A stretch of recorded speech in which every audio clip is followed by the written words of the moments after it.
A pleasant day, everyone. I am Clerigo from BSA 3B, and together with Chris Ladrica and Mary Joy Sual, we're going to discuss Problem 19-39 of Chapter 19 on Property, Plant, and Equipment, which focuses on specific and general borrowings. So let's get started. On January 1, 2021, Remil Balinbin Company began constructing a building on a land that it had previously acquired. The building is to be used by the company as its main office. The building was completed on October 1, 2022. The following payments were made to the subcontractor. So the first payment was made on January 1, 2021, amounting to 3 million pesos. On May 1, 2021, they paid 1,260,000. On September 1, 2021, they paid 1,500,000. On May 1, 2022, they paid 1,200,000. And on August 1, 2022, they paid 2,400,000. The following amounts represent the borrowings of Remil Balinbin Company as of December 31, 2021. 10% 2 million pesos, 4-year note dated January 1, 2021, with simple interest payable annually, specifically borrowed to finance the construction project. Interest income in 2021 earned on the temporary investment of the proceeds is 20,000 pesos. A 15% loan of 4 million pesos, 5-year note dated January 1, 2021, with interest payable annually. A 12% loan of 6 million pesos, 5-year note dated December 31, 2020, with interest payable annually. All the above liabilities outstanding in 2021 and 2022. So the first question is to identify or determine the amount of avoidable interest for 2021. So first, we need to determine the capitalization rate for general borrowings. So in this case, the 15% loan of 4 million and a 12% loan of 6 million is under general borrowings. So nga naman nga wa man na-appeal ning 10% loan of 2 million because it is specifically borrowed to finance the construction project. So therefore, it is under specific borrowings. Now, atong suwaton ang amounts. 15%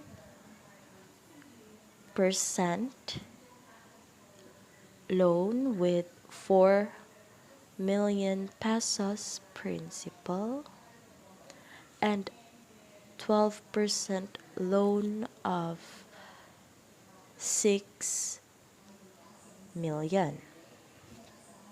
So, the total principal is 10 million pesos. So, to compute the interest, we just have to multiply each loan's principal to its interest rate. So, 4 million times 15% is 600 pesos, and 6 million times 12% is 720,000, and then we will get 1,320,000. So, adding them together, the total interest from general borrowings is 1,320,000. Now, we divide this total general borrowings of 10 million to get the capitalization rate. So 1,320,000 divided by 10 million, we will get a 13.20% capitalization rate. Now that we have identified the capitalization rate, next we compute the weighted average carrying amount or expenditures. Since payments were made at different times, we must consider the number of months each month outstanding. So here are the payments made in 2021 and their weighted impact. So for January 1, 2021, we have an expenditure of 3 million pesos with 12 months outstanding. Sa May 1, we have 1,260,000 with 8 months outstanding. So nga nung 8 months man si Jazz, so magsugod man ta diri og gihap sa May. So May, June, July, August, September, October, November, December. Mo nang 8 months ang outstanding for May 1. So on September 1, 2021, we have 1,500,000 pesos expenditures with 4 months outstanding. So to get the amount, we just have to multiply the expenditures to its corresponding months outstanding. So 3 million times 12 will give us 36 million.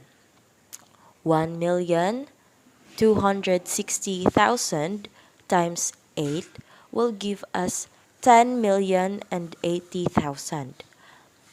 And 1,500,000 times 4 is equal to 6 million. So, ato lang ni siyang i-add ang kaning mga amount, and the total of this is 52,080,000. Now, dividing this over 12 months, 12 months from January 1 to December 31, will give us a weighted average expenditure of 4,340,000. Now, let's determine the avoidable interest for 2021. So under sa specific borrowings, we have a 2 million loan at 10%. So ang actual borrowing is ang 2 million times sa 10% will give us 200,000 pesos. Unya, nabaya to'y interest income, nakagain baya to siyag 20,000, so ato na siyang i-less. 200,000 minus 20,000 will give us 180,000 pesos. Now, let's proceed to the general borrowings. So, from the weighted average carrying amount of 4,340,000 pesos, we deduct the specific loan amount of 2 million pesos because specific borrowings are accounted for separately. So, 4,340,000 minus 2 million is equal to 2,340,000 pesos.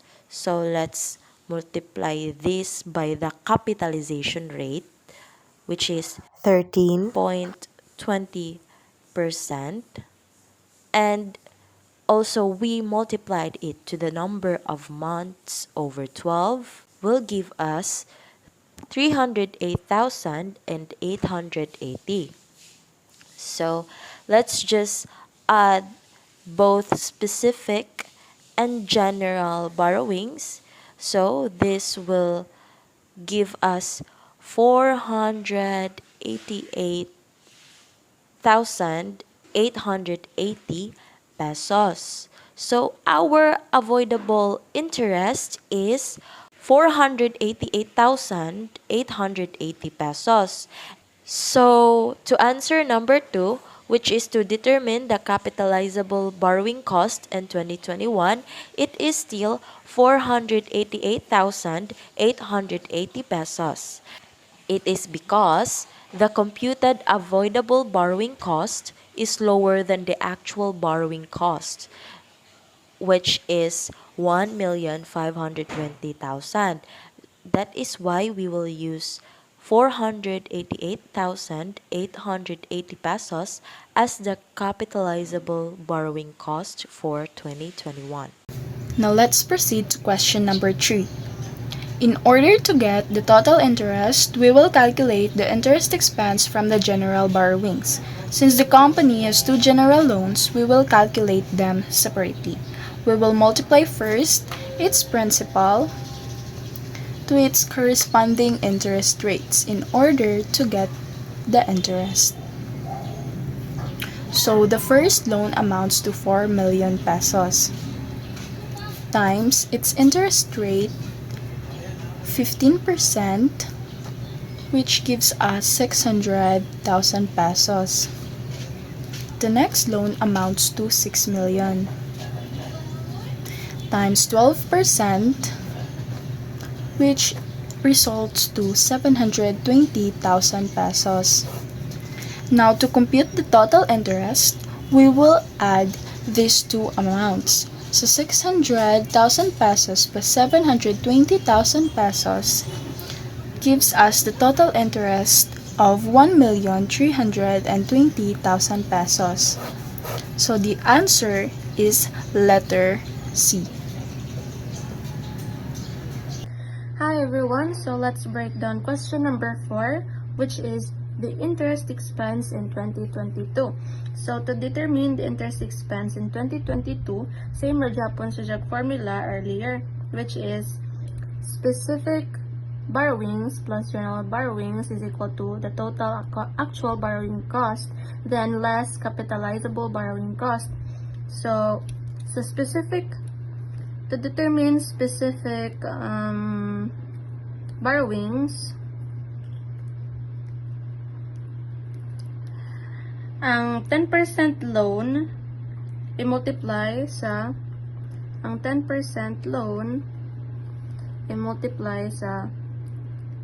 2 million pesos. So equals to 2 million times 10%. So 200,000 pesos. 100,000 pesos. So and 200,000 pesos interest annually. So mao na atong specific borrowings. And then in determining general borrowings,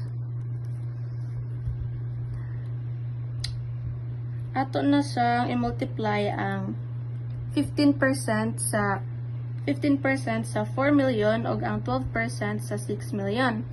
So 15% times 4 million and 12% times 6 million. Ito ba? 6 million. So ang 15 times 4 million times 0.15 is equal to 600. So 600,000 pesos. And then ang 12% times 6 million is equals to 720,000 pesos.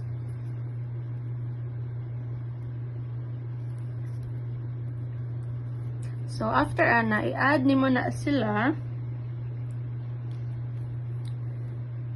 So 600 plus 720 is equal to 1,320,000 pesos. 1,320,000 pesos. So, mao na atong general borrowings. 1,320,000 pesos. Then, after ana, naman nang i-add. So, ang specific borrowings plus general borrowings is equal to 1,520,000. So, mao na atong total actual borrowing cost. Okay, natibutang. And then, ilas man ang capitalizable borrowing cost. So, mag-compute na sabta. So, anak man diri nga, the construction ended on October 1, 2022. So, ato na i-capitalize ang interest. So, from January 1 to October 1. So, January 1, February, March, April, May, June, July, August, September, October. So, 9 months.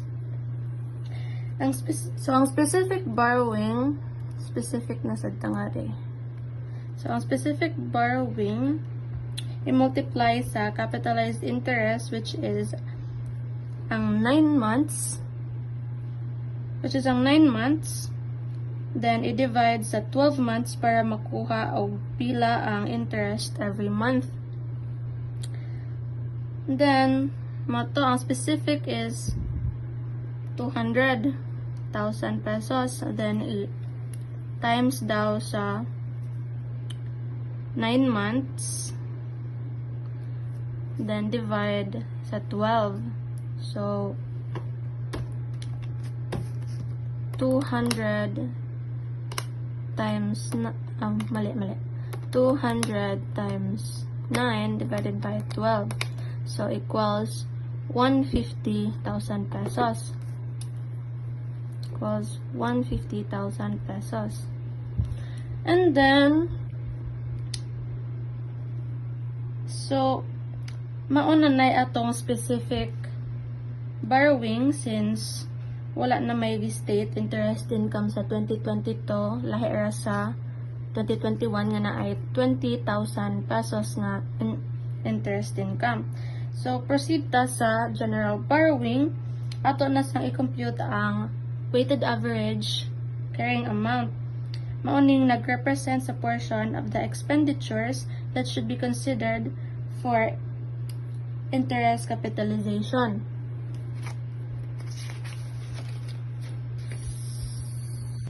So, naato nga rin tulo ka key expenditures during the year 2022. So, January 1 atay 6,248,880 outstanding for 9 months. 9 months na siya. And then, so 9 months na siya kay January 1, from January 1 to October 1. Then, is equal to pila man. So, 6,248,880 times 9 is equal to 56,239,920. 56,239,920. So, ang kanidi ay 6,248,880 is the previous year's total expenditure plus the capitalized borrowing cost during that year. So, proceed ta sa May 1 na atay 1,200,000 pesos. And then, outstanding for 5 months is equal to pila naman pod 1,200,000 times 5 is equal to 6 million. So, naatay 6 million.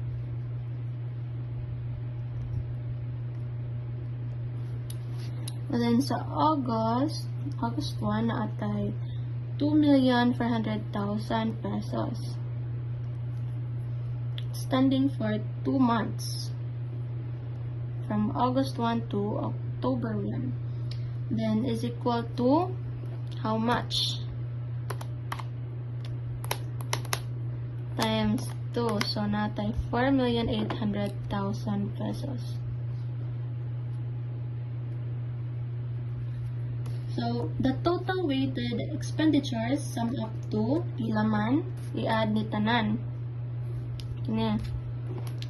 So, 56,239,920 plus 6 million plus 4,800,000. So, sum of 67,039,920. Muna atong weighted average expenditure.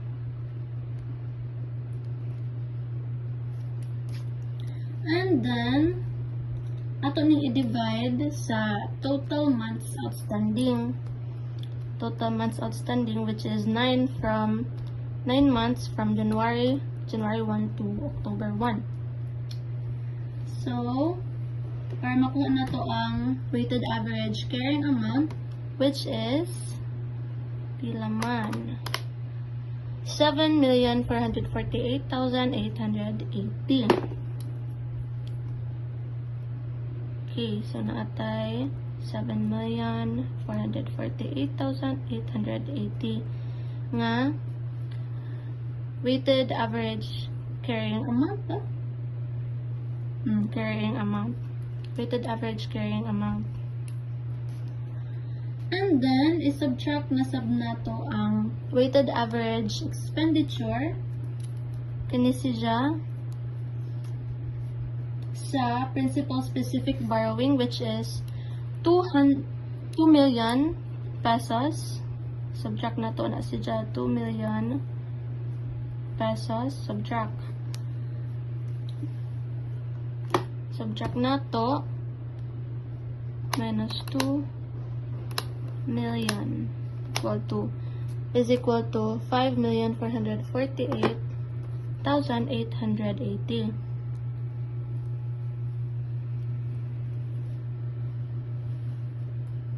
Ano siya? Then, i-multiply ni siya sa capitalization rate, which is 13.20 times siya sa 13.20%. Then, i-times na sad sa katong month times 9 months. And then, i-divide sa 12 months.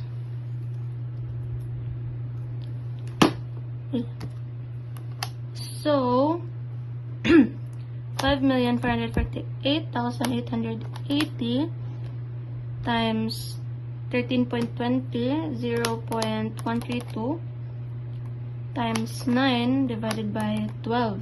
So, equals 539,439. Equal to 539,439. And then, after that, compute na to ang total capitalization cost. So, ang formula ma-or Japan specific plus general. So, 150 ang specific katong ganing ha. Bali mao ni atong general. Itong general, then ang 150 mo na itong specific. So, i-add na to ang specific sa general. So, 150,000 is equal to, sorry guys, 5,448,880 plus 150,000 is equal, mali. Wrong, lahi. 539,4 539,439 plus 150. So equals 689,439. Equals to 689,439. So mauni atong capitalizable borrowing cost. Ato na siyang i-minus 689,439. Ito na siyang i-minus para makuha na to ang atong interest expense. So kung man mag-calculate na to sa interest expense, the formula ani is total actual borrowing, which is kani, cost minus total capitalization borrowing cost. So, pila man na? 1,520,000 minus 689,439 is equal to 830,561. 830,561. So, maon ni atong interest expense. Now let's proceed to question number 5. In order to get the total cost of the new building in 2022, we will add the total expenditures, capital borrowing cost of 2021, and the capital borrowing cost of 2022.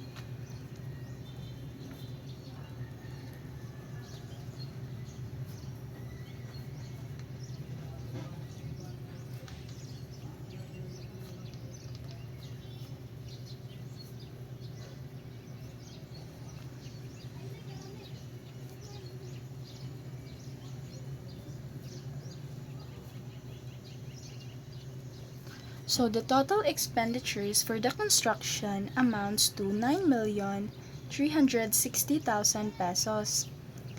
Then the capital borrowing cost of 2021 amounts to 488,880 pesos. And the capital borrowing cost of 2022 amounts to 689,439 pesos, which totals to 10,538,319 pesos. So the total cost of the new building in 2022 amounts to 10,538,319. Letter B.